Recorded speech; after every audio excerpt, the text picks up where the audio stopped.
Coming up on 9 News Mornings, CDOT has begun work on a $700 million project years in the making. The major changes coming for the 8-mile stretch of road. A grocery delivery cost a woman way more than expected, why she now believes it was all a scam. And the world is experiencing extreme heat, some of the hottest days on record ever, while we may not notice the impacts of climate change on an everyday basis. 9 News Mornings starts now. Well, good morning, everyone. Happy Friday. I love how besides Ed right now, we're all in like winter clothes right now. Winter colors, long sleeves. I'm so tired of this weather. I know. That's why can we bring in a little bit of the winter? Just a little bit. The 60s, maybe. That's the vibes. These lovely ladies, also known as Eddie's Angels. Oh my God. I could just see like the look on his face. I was like, something's coming. Let's take a look at what we've got going on today. And ladies, no, we're not going to get warmer today, unfortunately.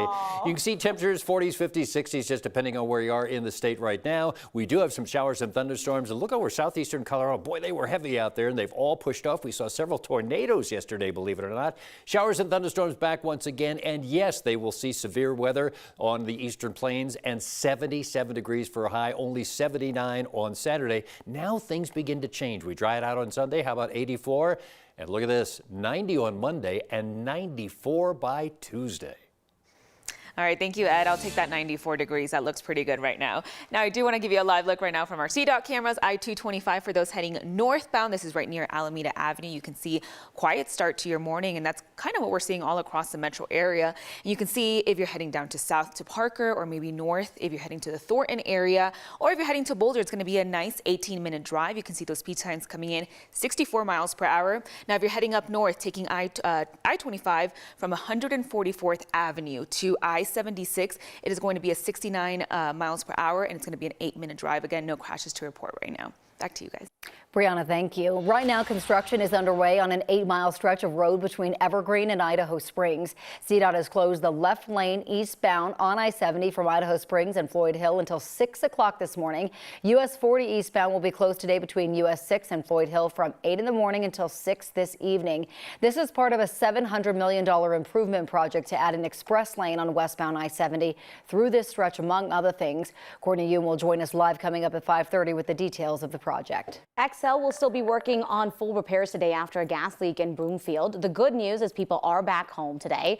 North Metro Fire says that leak happened near Westlake Drive and Grove Way. It's not far from Broomfield Commons. 12 homes were evacuated for a few hours. North Metro Fire says XL did stop that leak but are still working on that full repair.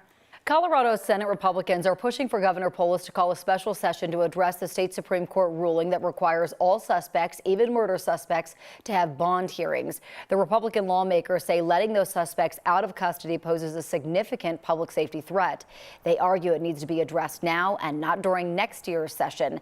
They also want a special session to deal with the big property tax increases so many homeowners are facing. The senators say the initiative to ask voters to okay using Tabor money to lower taxes was rushed and ill-conceived. They want to establish an immediate and thoughtful property tax policy. Governor Polis's office tells us he won't be calling a special session, but he says he does want the legislature to address the bail issue.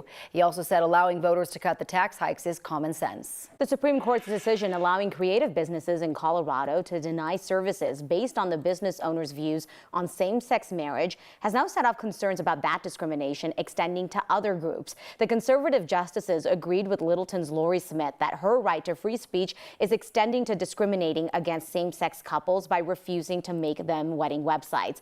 Yesterday, Smith and her attorney joined Kyle Clark on Next to talk about whether that ruling could be used to deny creative services based on race, age, gender, or nationality. Could they cite this ruling to deny services to an interracial couple if that conforms with their beliefs?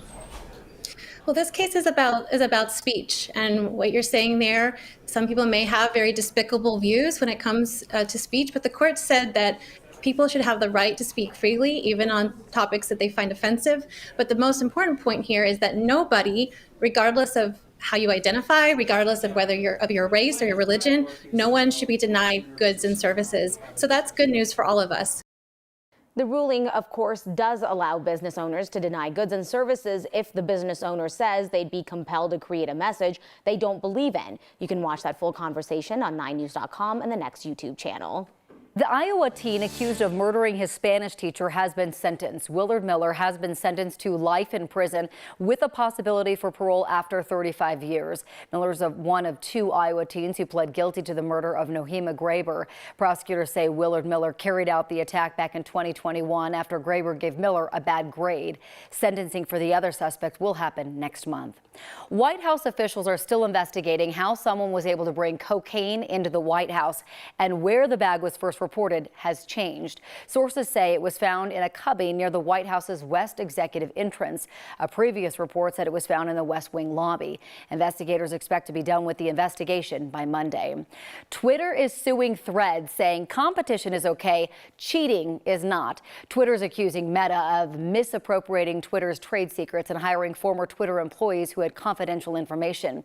It also accuses former Twitter workers of keeping documents and electronic devices owned by the company. A Meta spokesperson said no one on the Threads engineering team worked for Twitter. A Thornton woman has a warning about Instacart and a reminder to go check your receipts. She said a $40 grocery order turned into $140 for no reason. Roxanne Nice is spending a lot of time on the phone right now trying to sort out a delivery order mess with King Soopers. She says that she made the order online to be delivered by an Instacart shopper. The delivery was fine, everything she'd asked for, but when she checked the receipt days later, she says it listed every single item as out of stock, and then says the receipt listed substitutes of things she didn't even get that were far more expensive than her original order, and her bill was $100 more than it ever should have been. Then there was a list of things that I have never ordered in my life. Different types of pop, different types of breads. Nice says that she has found similar stories in other parts of the country. She told us she did get an email from King Soopers saying her refund is being processed. The grocery chain told us they are looking into what happened with her bill. And Instacart says adding items to an order without a customer's permission can get a shopper kicked off the service.